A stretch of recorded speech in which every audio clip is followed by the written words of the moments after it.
રાજકોટ શહેરમાં હનુમાન જન્મોત્સવની ઉજવણી ધામધૂમથી કરવામાં આવી હતી। ચમત્કારિક હનુમાનજી મંદિર ખાતે લોકો હનુમાનજીના દર્શન કરી ધન્યતા અનુભવી રહ્યા છે। રાજકોટ શહેરમાં હનુમાન જન્મોત્સવની ઉજવણી કરવામાં આવી હતી। ચમત્કારિક હનુમાનજી મંદિર ખાતે લોકો હનુમાનજીના દર્શન કરી ધન્યતા અનુભવી રહ્યા છે। રાજકોટના એચી ચોક મંદિરમાં ભક્તોની ભારે ભીડ ઉમટી પડી હતી। હનુમાનજીના દર્શન કરી લોકોએ પ્રસાદી મેળવી હતી અને ધન્યતાનો અનુભવ કર્યો હતો। आज हनुमान जयंती दिवसे जेम के आप જોઈ રહ્યા છો चमत्कारिक हनुमानजी महाराज રાજકોટનું જે મંદિર છે એ આસ્થાનું કેન્દ્ર છે અને હજારો માણસો દર શનિવારે ભોજન લે છે, બટુક ભોજન લે છે।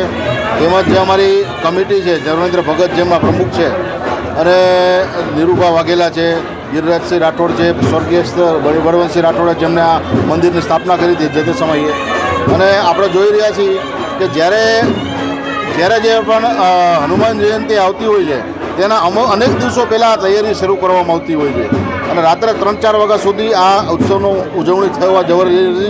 અને આ વખતે આપણે હું ખાસ એનો અનુભવ લઉં છું કે ભાઈ જ્યારે મને આ મંદિર બનાવવાનો અવસર મળ્યો હતો જીર્ણોદ્ધાર કરવાનો, અને એ વખતે બળવંતસિંહ રાઠોડ જ્યારે હયાત હતા એ વખતે મને કહેતા કે રોજના એટલા અસંખ્ય શ્રદ્ધાળુઓ આવે છે કે જેની માનતાઓ આ મંદિરમાં પૂરી થઈ હોય છે।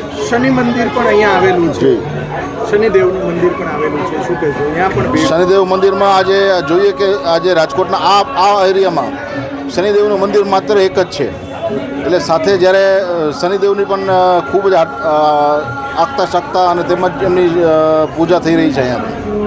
Bureau report Janadesh news Rajkot.